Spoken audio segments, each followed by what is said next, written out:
Bom, a gente está pregando uma série de mensagens chamada Ainda Somos Cristãos. Então, domingo pós domingo, essa pergunta tem nos acompanhado e hoje nós vamos iniciar aí o capítulo 3 de Tiago. E para pregar o capítulo 3 de Tiago, a gente tem que dar aquela suspirada, né? Hoje a gente vai ter que dar uma suspirada boa para a gente poder conversar um pouquinho em Tiago, capítulo 3, de 1 a 12. Então, antes eu quero convidar você, Tiago 3, de 1 a 12, a gente vai orar, pedindo para que Deus nos abençoe o nosso coração e que nada nos atrapalhe, que nada atrapalhe você e que nada também me atrapalhe, que esse seja o momento em que a gente possa agora estar extremamente compenetrado nisso aqui, entendendo o que Deus quer falar com a gente, e tendo o nosso coração envolto pela palavra dele. Então, vamos orar? Senhor, nós vamos agora ler a Tua palavra. E que palavra difícil é essa que nós vamos ler hoje? Eu peço para que, à medida em que a Tua palavra for sendo lida, que o nosso coração vá sendo já tocado, confrontado, e que o autoexame aconteça em nós a partir da iluminação da Tua palavra na nossa vida e no nosso coração. E que o Senhor fale profundamente ao nosso coração nessa noite e transforme a nossa vida. Em nome de Jesus eu oro. Amém. Tiago, capítulo 3, de 1 a 12, diz assim. Agora está ficando bom aqui, ó. Agora. Tiago 3, 1 a 12 diz assim. Meus irmãos, não vos torneis muitos de vós mestres, sabendo que havemos de receber maior juízo. Porque todos tropeçamos em muitas coisas. Se alguém não tropeça, no falar é perfeito varão, capaz de refrear também todo o corpo. Ora, se pomos freio na boca dos cavalos para nos obedecerem, também lhe dirigimos o corpo inteiro. Observai igualmente os navios, que sendo tão grandes e batidos de rijos ventos, por um pequeníssimo leme, são dirigidos para onde queira o impulso do timoneiro. Assim também a língua, pequeno órgão, que se gaba de grandes coisas. Vede como uma fagulha põe em brasas tão grande selva. Ora, a língua é fogo, é mundo de iniquidade. A língua está situada entre os membros do nosso corpo e contamina o corpo inteiro. E não só põe em chamas toda a carreira da existência humana, como também é posta ela mesma em chamas pelo inferno. Pois toda espécie de feras, de aves, de répteis e de seres marinhos se doma e tem sido domada pelo gênero humano. A língua, porém, nenhum dos homens é capaz de domar. É mal incontido, carregado de veneno mortífero. Com ela, bendizemos ao Senhor e Pai. Também com ela, amaldiçoamos os homens, feitos à semelhança de Deus. De uma só boca procede bênção e maldição. Meus irmãos, não é conveniente que essas coisas sejam assim. Acaso pode a fonte jorrar do mesmo lugar o que é doce e o que é amargoso? Acaso, meus irmãos, pode a figueira produzir azeitonas ou a videira figos? Tampouco fonte de água salgada pode dar água doce. Amém.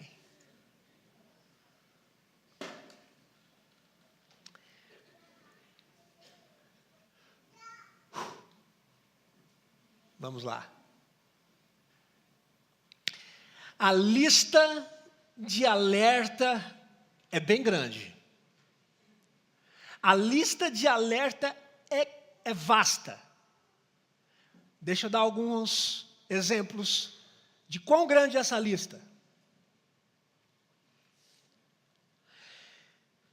Quem de vocês quer amar a vida e deseja ver dias felizes? Guarde a sua língua do mal e seus lábios da falsidade. Salmo 34, 12 e 13. Vigiarei a minha conduta e não pecarei em palavras, porém mordaça na minha boca. Salmo 39, 1. Mas eu digo que no dia do juízo, os homens prestarão contas de toda palavra inútil que tiverem falado. Mateus 12, 36. Há palavras que ferem como espada. Provérbios 12, 18. A língua tem poder sobre a vida e sobre a morte. Os que gostam de usá-la comerão do seu fruto. Provérbios 18, 21. E para finalizar, a boca fala do que está cheio o coração. Mateus 12, 34. Quando se fala, quando o assunto é o trato com a língua, quando se trata do cuidado com o falar e com o cuidado com a língua, a Bíblia ela é direta e ela é enfática. Quem consegue dominar a língua, domina todo o seu corpo. Essa é a tese resumida do Tiago, que nós acabamos de ler aqui no capítulo 3. Quem domina a sua língua, domina todo o seu corpo. Se ainda nós somos cristãos, então a gente tem que ser muito sincero. Se ainda nós somos cristãos, então nós temos que cuidar da nossa língua. A gente não pode dizer que nós somos cristãos se nós não nos atentarmos para o que falamos, como falamos, do que falamos e para quem falamos. Porque isso também é muito importante. Para quem a gente fala, o que a gente fala, como a gente fala e do que a gente está falando. E por aí vai. Esse órgão pequeno que se gaba de grandes coisas, que é a língua, é um instrumento mortal. Porque a língua ela tem um poder corrosivo na vida das pessoas. Nada é pior na vida do que um ser humano viver a sua vida toda em contendas de palavras. Nada é pior para uma pessoa do que ela viver amarrada, emaranhada em contendas de discussão. E sabe o que é mais impressionante? É impressionante que existem profissionais dessa área. Eu tenho a impressão de que existem profissionais na área de falar mal um do outro e de usar inadequadamente a língua. São essas pessoas que procuram os cantos da vida para instigar. São pessoas que promovem, que procuram os cantos escuros da vida para fofocar sobre a vida alheia. São pessoas que procuram os cantos para falar com maldade, para distorcer histórias. E tem gente que se alegra em distorcer histórias. Tem gente que não se satisfaz apenas em distorcer história, mas tem gente que se alegra com a derrota daquelas pessoas que ela não gosta. Ah, perdeu, eu não gosto dela. Bem feito. E olha, a lista é grande. A lista é muito grande. E aquilo que parece ser uma leve coceira na língua, na verdade não é uma coceira na língua, é uma evidência do que se há de pior na alma.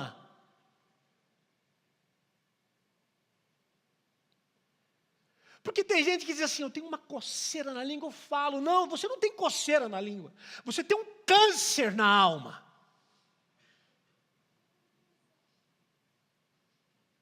É difícil a gente querer julgar as pessoas pelas ações.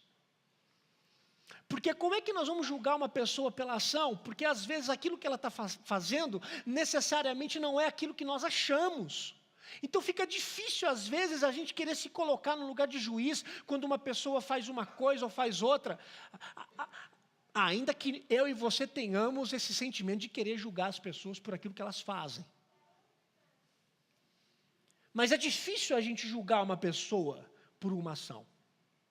Agora, quando se trata do falar, quando se trata de alguém falar alguma coisa, aí fica muito complicado a gente julgar.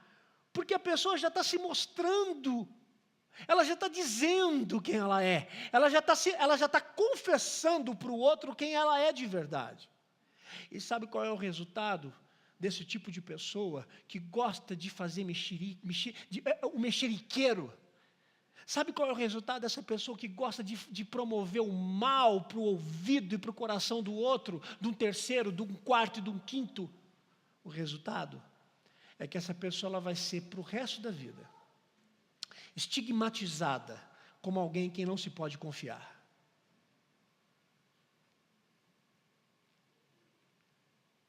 Você confia, já viu isso? Você confia o seu segredo para uma pessoa. E essa pessoa pega o seu segredo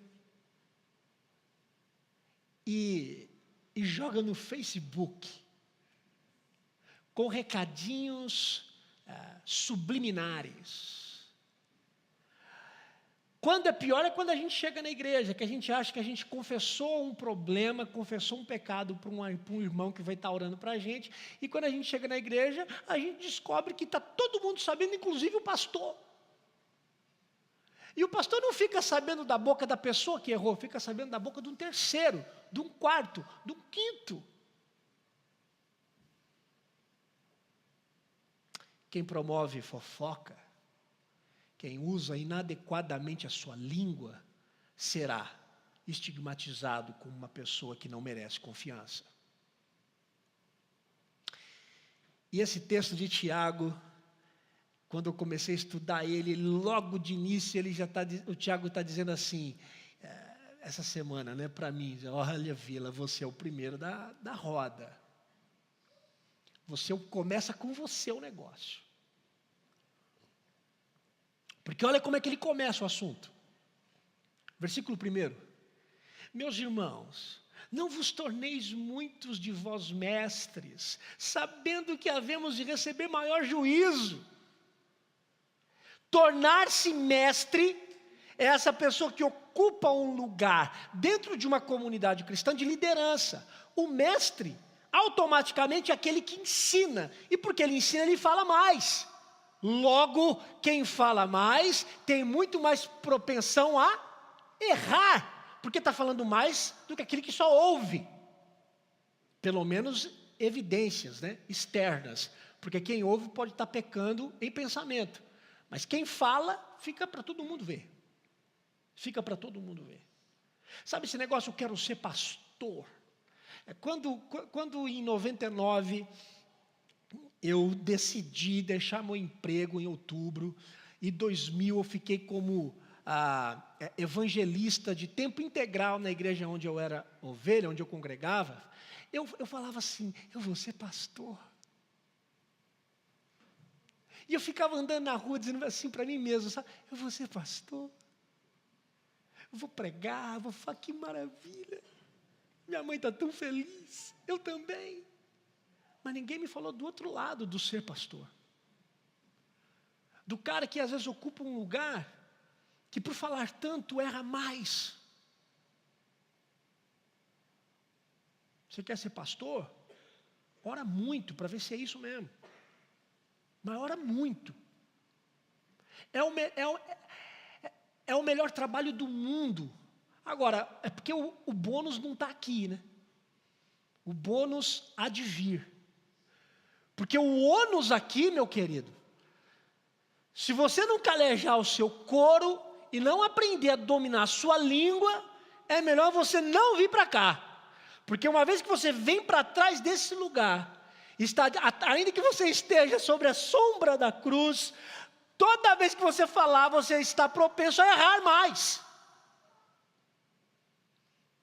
Eu me lembro, eu achei muito interessante, visitei Leme há um ano atrás, mais ou menos, e revi alguns irmãos da época quando eu não era nem seminarista ainda. Porque de vez em quando, o meu pastor Pedro, que é um homem centrado, mas para mim ele é muito mais louco do que eu, porque ele me viu pregar uma vez, me viu pregar 2 vezes e começou a me botar no púlpito para pregar.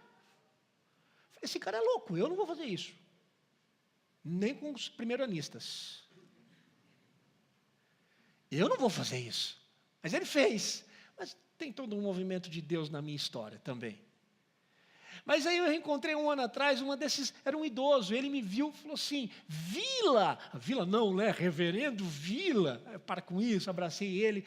Aí ele falou assim, rapaz, agora que você aprendeu a falar melhor, agora que você aprendeu a pregar, você foi embora, porque antes eu ficava aqui ouvindo as besteiras que você falava.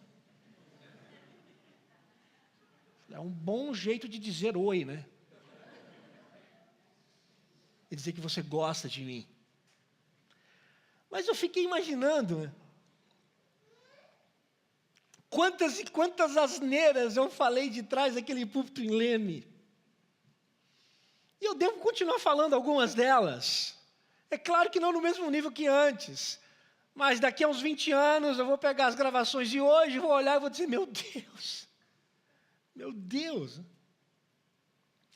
O Tiago começa com essa classe de pessoas, que eu vou chamar aqui, banalmente, de profissionais da religião. Esses homens que ocupam esse lugar de importância, porque falam, porque são mestres, e porque são mestres ensinam. O Tiago está dizendo, olha, não queira ser mestre, porque se você for mestre, vai haver muito mais juízo sobre você. Ou seja, vai ter muito mais cobrança sobre quem ensina. Então, pense direito nesse negócio. Porque é um tiro no pé. É um tiro no pé. Falar mais é o mesmo que ter mais chances de errar no domínio da sua língua. E o Tiago está dizendo assim, que esse mestre que fala vai receber maior juízo. Maior juízo. O que é esse maior juízo? É óbvio que esse maior juízo não é só o juízo de Deus. É o juízo do povo. E pense, cair na língua do povo. Que coisa boa. Quantos pastores estão feridos? Quantos pastores estão feridos? Com o coração sangrando. Porque o povo não se contém com a sua língua. E eu conheço vários que ao falar agora para vocês me vem à mente eles. E a lágrima não é só dele, é da esposa e dos filhos que tem.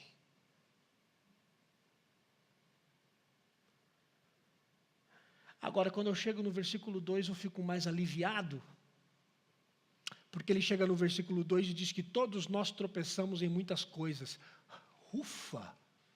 Obrigado, Tiago. Todos nós tropeçamos em muitas coisas. Ou seja, se você vai exercer juízo sobre quem ensina, você tome cuidado, porque esse juízo pode se voltar contra você. Porque você pode falar menos do que o líder, do que o mestre, mas você pode tropeçar em muitas outras coisas. E se você tropeça, esse mesmo juízo pode cair também sobre a sua vida. É o velho e bom ditado: somos todos farinha do mesmo saco. Todos. E o Tiago diz que quem não tropeça no falar é varão perfeito. A gente tem que entender o termo perfeito dentro da carta toda de Tiago, e eu já mencionei isso na primeira mensagem da série. Perfeito aqui para Tiago significa ser maduro, a ponto de você não ficar vacilando em coisas que você vacilava antes. E para falar sobre o segurar a língua, o jeito de falar, o Tiago usa aqui 2 exemplos de como que a gente tem que lidar com a língua. O primeiro, ele fala sobre o cabresto que é usado sobre o cavalo, e fala sobre o pequeno leme que conduz um enorme navio. O que as 2 figuras, esses 2 exemplos querem dizer para mim e para você hoje? Esses 2 exemplos estão para dizer para nós que existe sempre alguém por trás para governar a administração da língua. Existe sempre alguém por trás na administração da língua.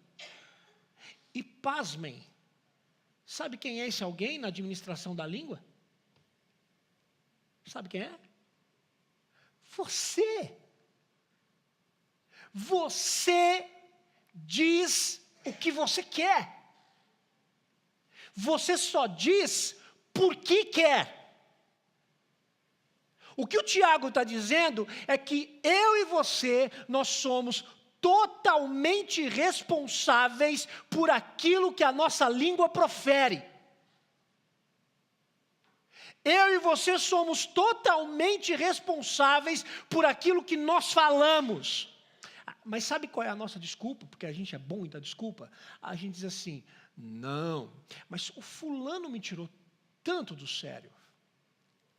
Fulano fez isso comigo, fulano me levou a agir assim, fulano me levou a falar desse jeito, fulano que ao me ofender, me levou a sair da minha boca palavras que não deveriam ser ditas. Fulano, deixa eu dizer uma coisa para você, querido irmão e irmã, não é o fulano, é você!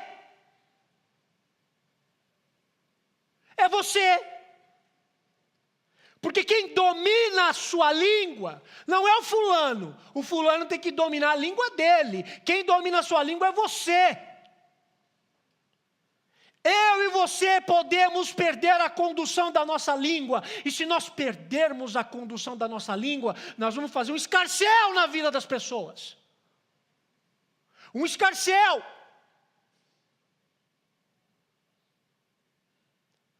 Aí tem gente que diz assim, não, mas eu preciso dizer algumas verdades. Eu tenho que dizer algumas verdades. Olha, existem verdades que são ditas de modo errado. Existem muitas verdades que elas são verdades, mas que elas são ditas de modo errado. Você sabe o que é que importa na vida? Em relação a esse discurso de falar a verdade, o que importa na vida é a gente falar a verdade em amor e com sabedoria. Você está entendendo o que eu estou dizendo? O que importa não é ter a verdade com você. O que importa é você falar a verdade com amor e com sabedoria. Sabe por quê? Porque se você tem uma verdade, mas você vai falar sem amor e sabedoria, sabe o que acontece com essa verdade? Ela se corrompe. Quantas e quantas vezes você tem a verdade na mão, e quando você vai afrontar, e quando você vai falar com a pessoa, você se perde. Você tem uma atitude negativa. Você usa a língua de modo felina.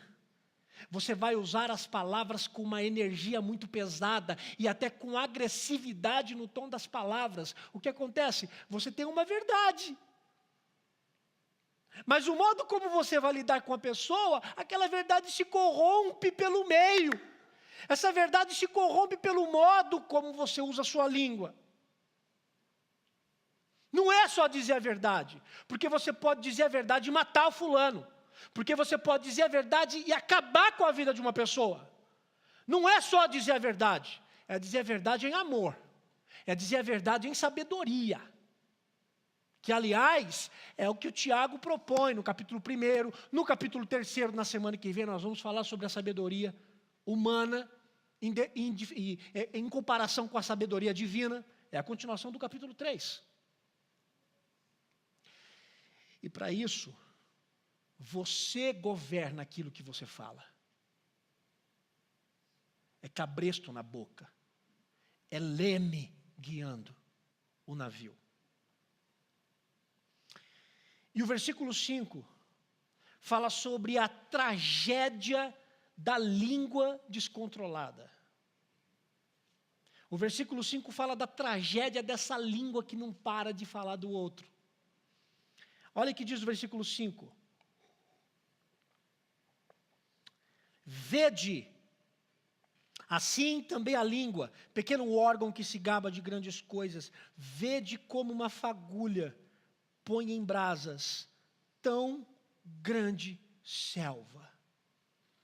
Vede como uma fagulha põe em brasas tão grande selva. Versículo 5.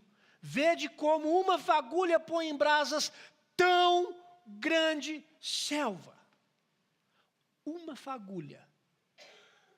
Uma fagulha. Algo tão pequeno. Sabe essa coisa essa cara de, é um comentário inofensivo. Eu vou fazer um comentário inofensivo. Eu vim aqui, eu quero dar uma palavrinha sobre o fulano. Eu quero fazer um comentário com cara de fraternidade. Veja só, irmão, eu quero fazer um comentário. Olha, eu não quero fazer fofoca, viu? Não é fofoca, não. Eu só quero compartilhar com você, para que você também ore pelo irmão.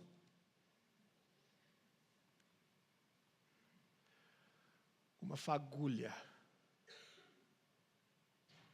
E o Tiago está dizendo, como uma fagulha compromete uma selva toda. Começa com uma fagulha. Começa com e atinge o todo.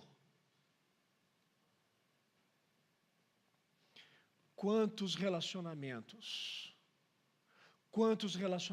estão quebrados e destruídos, porque começou com uma fagulha, e atingiu a todo mundo que está em volta. Quantas igrejas foram atingidas porque começou com uma fagulha, com um comentáriozinho, com uma palavrinha. Não foi a minha intenção fazer isso. Se não foi a sua intenção, então cala-se.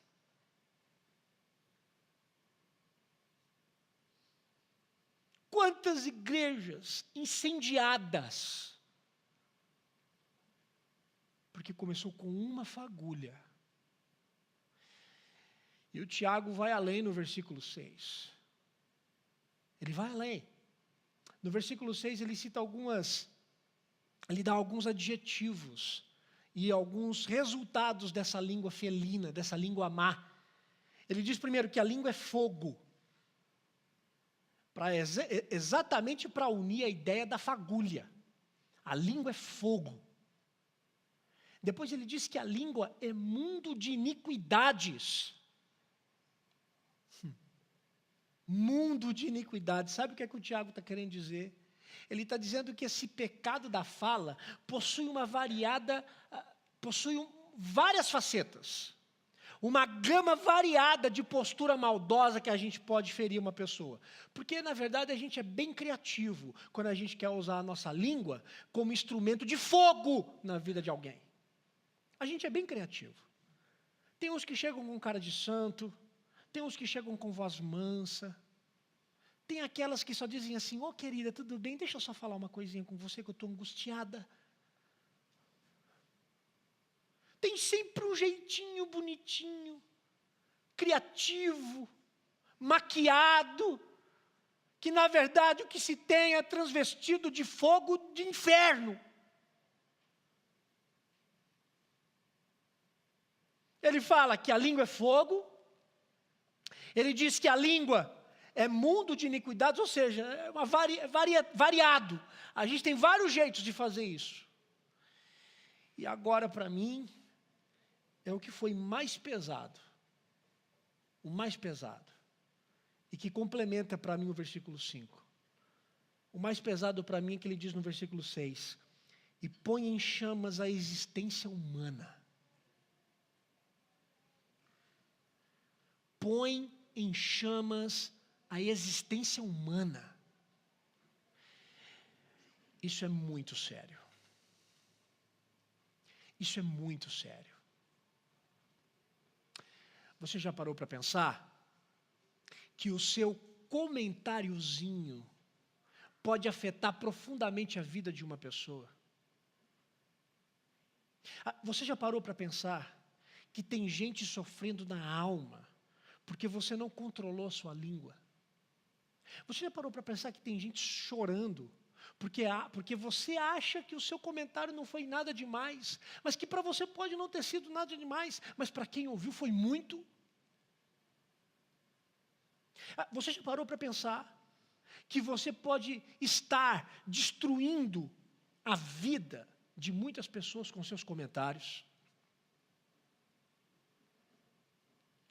Quando o Tiago diz aqui no versículo 6 que põe em chamas a existência humana, Tiago está dizendo que você, com a sua língua, pode afetar negativamente a vida de uma outra pessoa.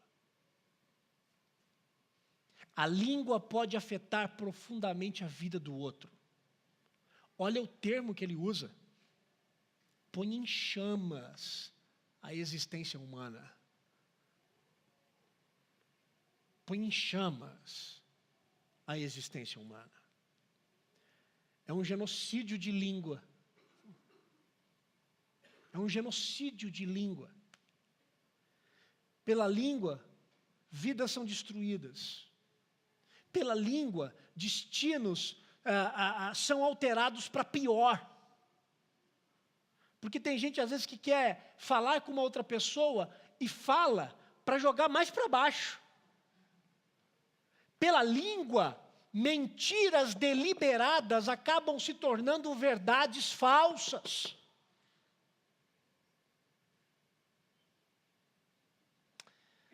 Sabe o que é isso? Isso é você inflamar a alma de alguém, é você inflamar a alma de alguém com o fogo do inferno. Quando você usa a sua língua nesse tom, nessa toada que o Tiago está dizendo, você incendeia a alma de uma pessoa como se ela estivesse queimando no próprio inferno.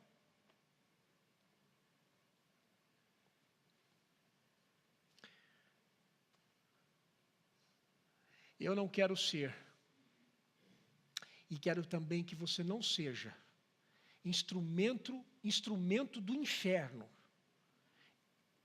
emprestando a sua língua para maledicência. Eu peço a Deus em nome de Jesus, que você não empreste a sua língua para o inferno, para promover maledicência com a sua língua.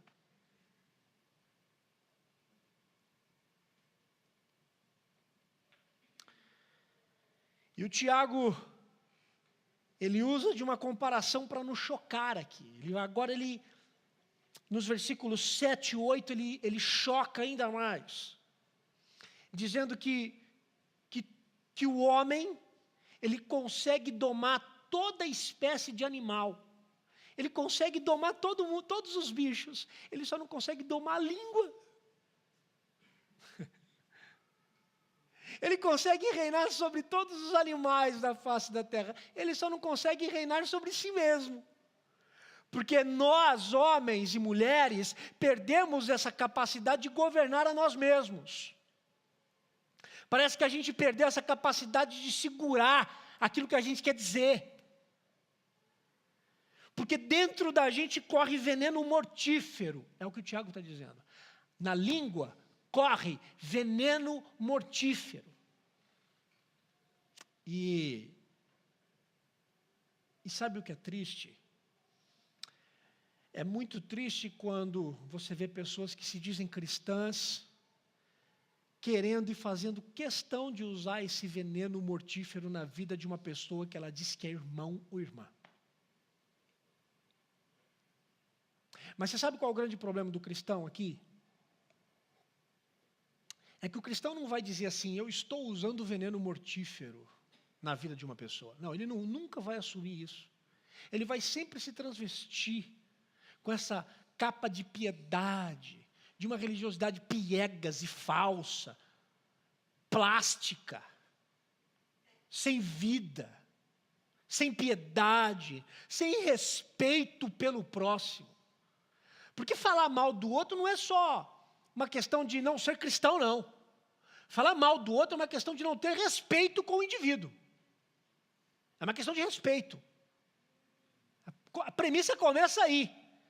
A gente até sai do campo da religiosidade aqui, vamos para o campo da educação. É básico.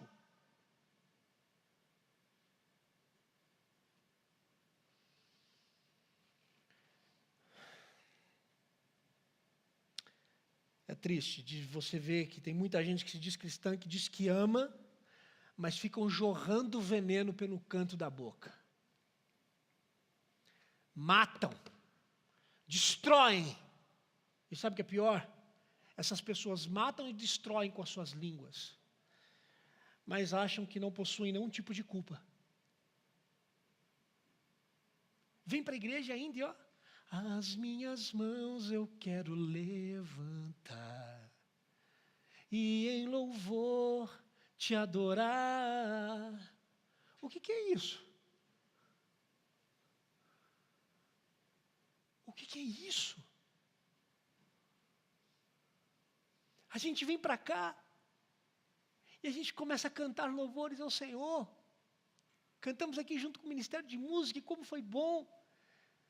E quando a gente termina de cantar aqui, a gente vai tomar um cafezinho, e quando a gente toma o café, a gente fala mal do outro, que estava cantando a mesma coisa que a gente cantava. Como é que pode, da mesma língua, proferir bênção e maldição? É essa a pergunta que o Tiago faz dos versículos 9 a 13. É exatamente isso que ele faz. Num momento, a gente bendiz a Deus.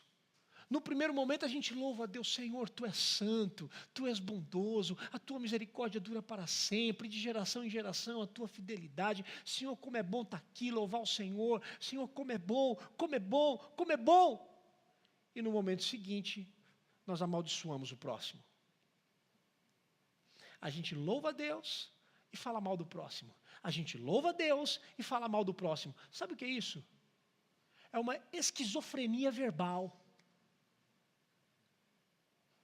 Aliás, não é só uma esquizofrenia verbal, é uma esquizofrenia religiosa. Porque a gente profere bênçãos para Deus, a gente fala bem de Deus, e ao mesmo tempo a gente fala mal do outro. É mais do que ser incoerente, é ser esquizofrênico na vida religiosa. Porque uma fé genuína, ela implica em mudanças radicais no falar. Eu me lembro que quando eu me converti, logo em seguida, o meu melhor amigo de rua, que jogava bola comigo na rua, eu levei ele para a igreja junto comigo, e logo em seguida, depois de alguns meses, ele também se converteu, que também, por sinal, se chamava Gustavo, que hoje está em Campinas, é presbítero. Pense em orgulho, assim, orgulho de pai, assim, né, que eu tenho. E o Gustavo era meu amigo de futebol de rua. Quando eu fui para o acampamento e me converti, e aí o pessoal lá de Leme jogava muito futebol, o pessoal joga muito bola, tal, aquela coisa, e eu, estrategicamente, quero levar o Gustavo precisa conhecer esse pessoal. E aí eu cheguei para o Gustavo e falei assim, Gustavo, vamos jogar bola comigo com o pessoal novo? Bora, fominha de bola, né? Bora. Quando chegou lá, era só o pessoal da igreja. Aí a gente reuniu, oramos. Eu estava do lado do Gustavo, né? Terminou de orar, o bicho ficou olhando assim para mim.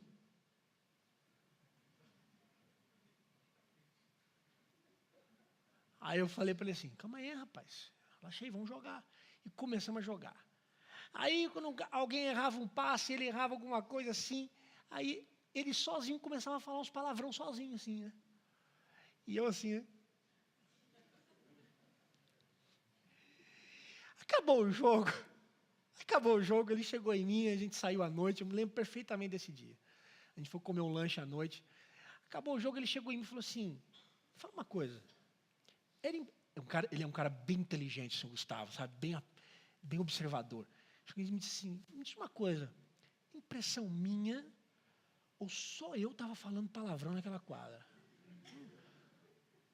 Aí eu falei, a impressão sua, eu acho que todo mundo estava querendo dizer, mas não falava. Mas quem estava dizendo mesmo era você, bicho. Eu falei, como assim, cara? Quem que é essa galera aí? Eu falei, essa galera é a galera do bem. Galera do bem e tal. Aí, depois do dia eu chamei ele para ir para a igreja e tal. Aí num dia, o Espírito Santo tocou no Gustavo, o Gustavo estava lá chorando, pá, aquela coisa toda. Então, eu fico pensando assim, a gente tem que entender que a fé genuína, ela precisa causar uma diferença no nosso falar. Ela precisa causar. E não apenas uma diferença no que a gente fala, mas é no que a gente fala.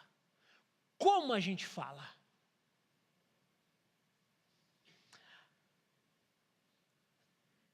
Ou a reflexão bíblica nos ajuda a viver melhor, ou nós vamos nos tornar esquizofrênicos religiosos. De gente que vem para a igreja e diz que é presbiteriano, mas não é cristão. De gente que bate no peito porque conhece a teologia reformada, mas não conhece a vida piedosa do Evangelho. De gente que vem para cá e conhece como é que funciona a liturgia, como é que funciona as eleições, de gente que sabe como é que funciona o oficialato da igreja, mas de gente que sabe muito pouco a pedir perdão e a resolver os seus problemas com quem errou com você. Ou a reflexão bíblica muda nosso jeito de viver, ou nós somos um bando de esquizofrênicos religiosos.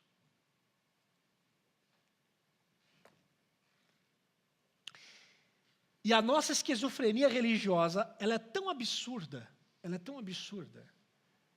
que nós não vemos nenhum problema em num momento a gente louvar a Deus e no outro a gente tecer comentário maldoso sobre o irmão. A gente chega numa esquizofrenia religiosa tão dura e tão cega, que a gente não vê problema nisso, a gente louva a Deus e no outro momento a gente fala mal de uma pessoa. Acaba o culto, quando acaba o culto, acaba o que junto? Acabou a nossa sobriedade espiritual. Sabe por quê? Porque afinal de contas, o culto é santo, o templo é santo. Santo, santo, santo, canta até o hino, né? Deus onipotente, a paz do Senhor, querido, porque agora estou no templo. Ah, você acha que quando você for embora, o Senhor vai estar aqui esperando você domingo que vem? Vai ficar aqui sozinho, olhando para a cruz. Ah, apagou a cruz, agora estou sozinho aqui, nesse templo. Ninguém vem aqui agora falar comigo. Você pensa nisso mesmo? Não. Porque o nosso Deus não habita em templos feitos por mãos humanas.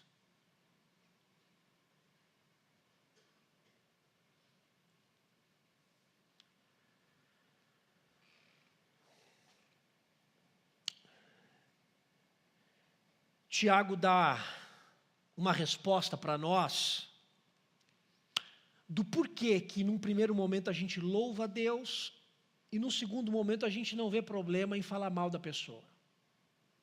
E a base disso está no versículo número 9. O versículo número 9 diz assim: com ela bendizemos ao Senhor e Pai, também com ela amaldiçoamos os homens, feitos à semelhança de Deus. Feitos à semelhança de Deus. O problema em bendizer a Deus e amaldiçoar os homens está na ausência dessa percepção teológica muito importante. A gente se esquece da imago Dei.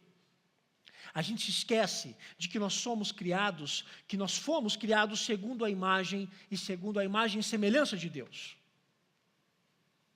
Quando a gente pensa nessa percepção teológica da imago Dei, quando a gente fala sobre a imagem e semelhança de Deus, e a gente aplica essa base teológica na vida da humanidade, a gente vai falar basicamente sobre 3 dimensões.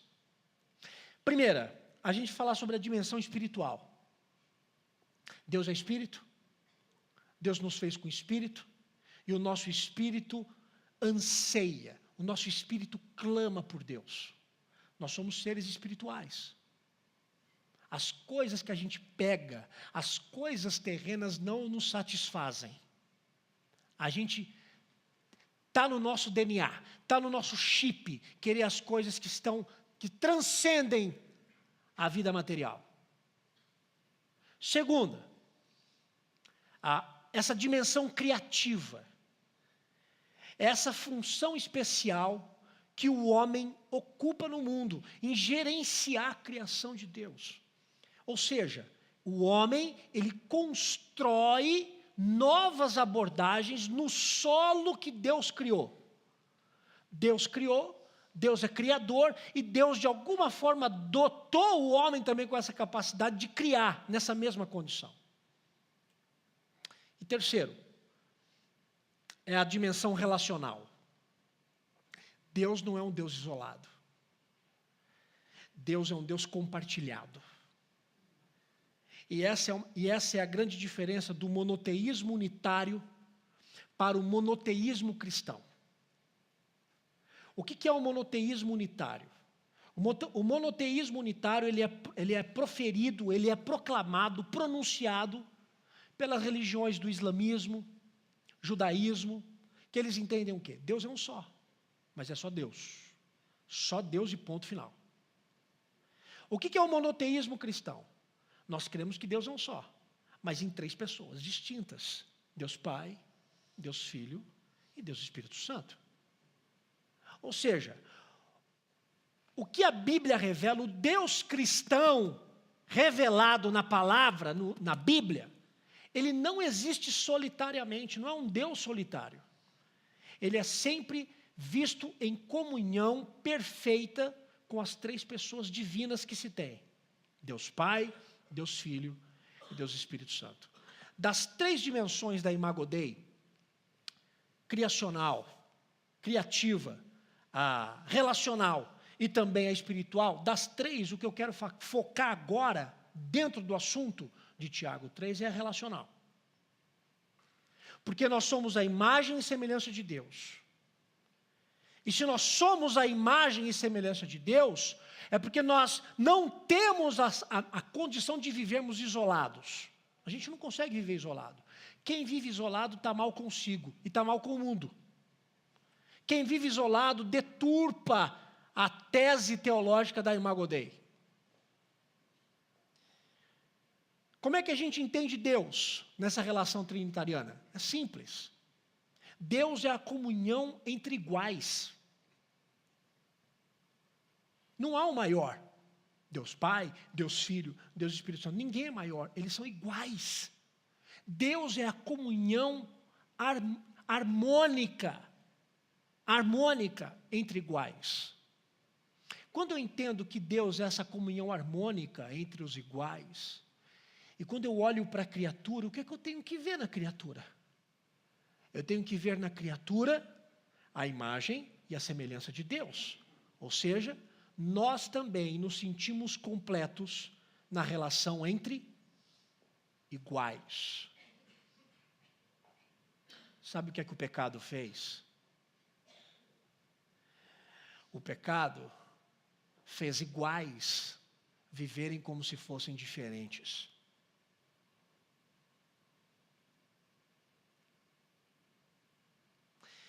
E nessa relação, eu uso da minha língua para dizer que eu não sou igual a fulano. Eu uso da minha língua para dizer, eu não faria igual Beltrano. Por quê? Porque eu não sou igual a ele. Porque eu não sou igual a ela.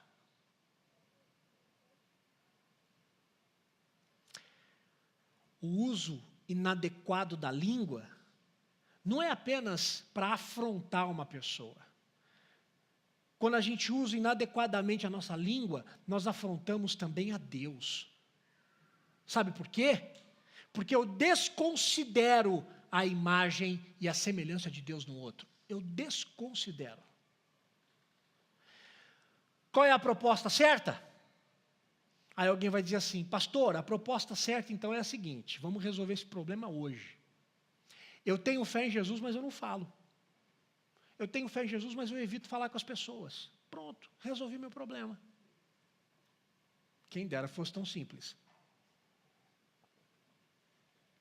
Fé cristã não é fé que não fala. Fé cristã é fé que se controla. É fé que controla. Sabe qual é a grande afirmação do cristianismo? A afirmação do cristianismo é que Deus nos fez para que nós nos tornássemos como Cristo. Ou seja, tudo que eu tenho que saber para como me tornar um humano de verdade, Jesus Cristo foi exatamente, em toda a sua vida terrena, a imagem do que Deus espera do ser humano. Lá em Jesus Cristo. O único modo que eu e você vamos ter na vida para aprender a controlar a nossa língua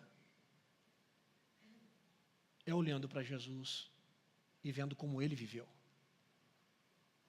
A grande questão não é emudecer. Porque o Tiago não está falando que a gente tem que ficar quieto. A grande questão não é emudecer. É saber o que falar e como falar. Teve um cara americano chamado Washington Irving. Ele disse algo fantástico. Ele disse o seguinte, que a língua, uma língua afiada, é o único instrumento que quanto mais se usa, mais afiado fica. Porque a faca, quanto mais a gente usa, ela vai perdendo a sua afiação. Ele está dizendo que a língua é o contrário. Quanto mais a gente usa, mais afiada ela fica. Eu gostaria muito que nessa noite você usasse a sua língua não apenas para bendizer a Deus. Eu quero convidar você nessa noite a bendizer a Deus e a abençoar o seu irmão. E eu não estou pedindo aqui apenas para você dizer oi para ele. Oi. Não estou pedindo para você dizer oi, não. Eu estou dizendo para que, da mesma intensidade com que você louva a Deus, que você também use a sua boca para abençoar o seu irmão. Pastor, como é que eu começo a fazer isso? Olha, não tenho a mínima ideia. Porque também tem muita gente que espera que o pastor dê resposta para tudo, né? Não tenho a mínima ideia. Você vai saber como fazer isso. Talvez você pode começar com um pedido de perdão. Talvez seja um bom começo. Talvez você deva deixar de promover a vida do outro para de verdade orar pela pessoa e se preocupar com ela de verdade, ao invés de ficar fofocando sobre fulano, beltrano. O que eu sei é que hoje está na hora da gente domar esse mal. E propositalmente, eu falei com o Daniel, com o Mateus, que eu queria que hoje nós terminássemos um culto do jeito que muita gente odeia. Porque tem gente que ouve aquela música, né? Conheci o novo coração do Pai, não é? Conheci o novo coração, não é? Tem muita gente que diz assim, eu não posso cantar essa música, porque eu não vivo a realidade dessa música, porque eu tenho problema. Beleza, então você tem problema com essa pessoa, você tem problema com alguém, e você vai continuar vivendo assim. Você diz que você não vive aquilo que nós estamos cantando. Ok, eu concordo com você, porque eu não estou aqui atrás desse púlpito pregando o que eu vivo. Opa, pastor, como é que é? Eu não estou pregando o que eu vivo, eu estou pregando para viver. Há uma diferença muito grande. Porque quem prega o que vive tem que ter muita autoridade para estar aqui sem até a Bíblia para falar. Eu prego para viver o que eu estou dizendo. Tudo que eu disse para vocês hoje, eu tive que ouvir semanalmente lá na minha sala. Eu prego primeiro para mim, depois é para vocês. Se você diz eu não vivo o que eu canto, muito bem, então cante para viver agora. Cante para viver.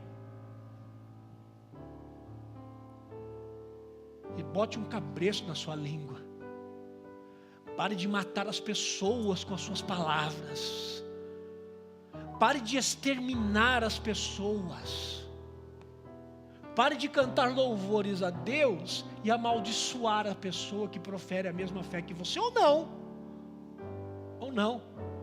Pare de falar mal do seu chefe que é espírita. Pare de falar mal daquela pessoa que vai no centro de Umbanda. Pare!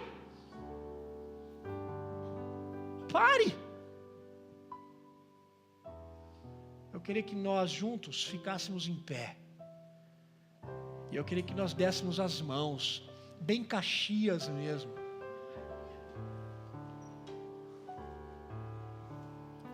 E queria que você cantasse isso dizendo assim: Senhor, eu não vivo isso, ok, mas eu quero cantar para viver o que eu estou cantando. E peça para que Deus abençoe a sua fala e a sua língua.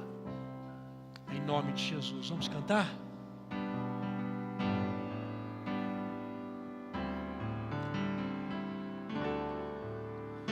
Recebi um novo coração do Pai, coração regenerado, coração transformado, coração que é inspirado por Jesus, como fruto desse novo coração.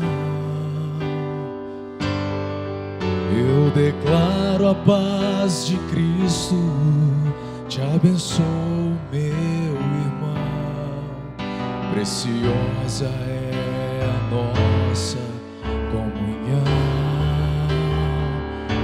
Somos corpo e assim bem ajustado, totalmente ligados, unidos, vivendo em amor, uma família sem qualquer falsidade, vivendo a verdade, expressando a glória do Senhor, uma família vivendo um compromisso do grande amor de Cristo. Eu preciso de ti, querido irmão, precioso és para mim, querido irmão.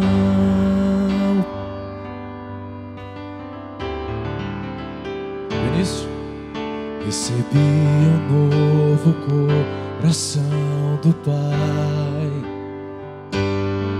coração regenerado, coração transformado, coração que é inspirado por Jesus, como fruto desse novo coração. Eu declaro a paz de Cristo, te abençoo, meu irmão. Preciosa é a nossa comunhão. Somos corpo, e assim bem ajustado, totalmente ligados, unidos, vivendo em amor, uma família, vivendo um compromisso, vivendo a verdade, expressando a glória do Senhor. Uma família vivendo um compromisso do grande amor de Cristo.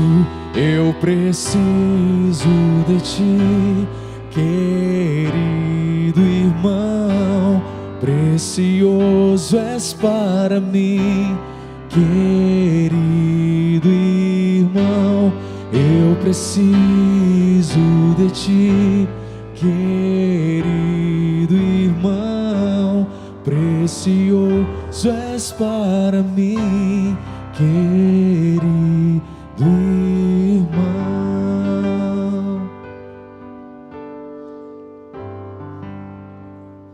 Senhor, eu peço que o Senhor nos ajude a domar a nossa língua, a nossa fala.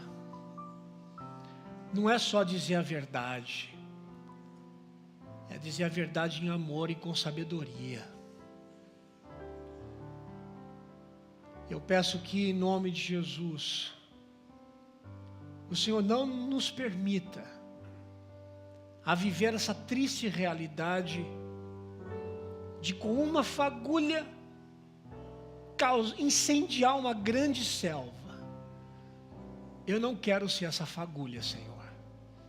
E eu peço que o Senhor também não permita que ninguém aqui viva essa triste realidade. Que o Senhor nos ajude a olhar nos olhos quando for preciso. Que o Senhor tire de nós essa postura covarde, demoníaca e egoísta, de ficar fofocando, de ficar proferindo mal na vida das pessoas, e pior, de cantar louvores ao Senhor e continuar do mesmo jeito. Tenha misericórdia de nós. Em nome de Jesus eu oro.